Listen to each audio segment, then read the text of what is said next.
আমি বলেছিলাম যে একটা মশলাযুক্ত সবজি ভাতটা নিয়ে ফিরে আসছি, আজকে ফেরত এলাম। এটার জন্যে নিতে হয়েছে গোবিন্দভোগ চাল, যেটা আমি ধুয়ে জল ঝরিয়ে রেখেছি। সঙ্গে সবজি আমি দিয়েছি ফুলকপি, মটরশুঁটি, ক্যাপসিকাম, গাজর, বিনস অ্যান্ড টমেটো। যার যেরকম বাড়িতে থাকবে সে সেটাই নিতে পারে। ফোড়ন হিসাবে তেজপাতা, আমি যদিও তেজপাতাটা ভুলে গেছিলাম, পরে যোগ করেছি।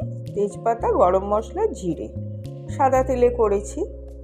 আর পনির কিছুটা ভেজে নিয়ে রেখে দিয়েছিলাম।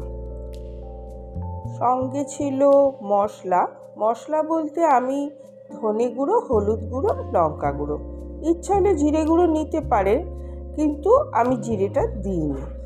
এবার সাদা তেলে ফোড়নটা দিয়ে একটু নেড়ে চেড়ে গন্ধ উঠলে তারপর সবজিগুলো দিয়ে একটু লবণ দিয়ে দিতে হবে, দিয়ে চাপা দিতে হবে। তাহলে সবজিটা একটু সেদ্ধ হয়ে গেল।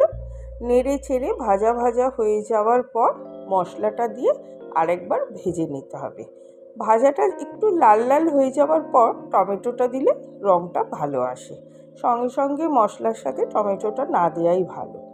টমেটোটা ভাজা ভাজা হয়ে আসার পরে এর সাথে চালটা দিয়ে, যেটা জল ঝরানো চাল ছিল, আমি চালটাতে একটু নুন মাখিয়ে রেখেছিলাম, সেই চালটা দিয়ে বেশ ভালো করে নেড়ে ছেড়ে, মটরশুঁটিটাও ইচ্ছা হলে তখনই মেশানো যায় বা একটু পরে মেশানো যায়, দিয়ে চাপা দিতে হবে।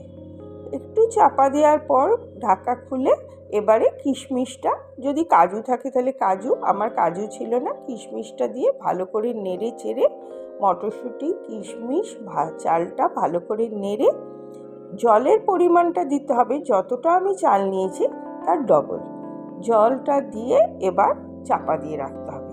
কিছুক্ষণ গ্যাসটাকে বাড়িয়ে নিয়ে তারপর আস্তে করে দিয়ে বেশ কিছুক্ষণ রেখে জলটাকে কমিয়ে ঝরঝরে করে নিতে হবে।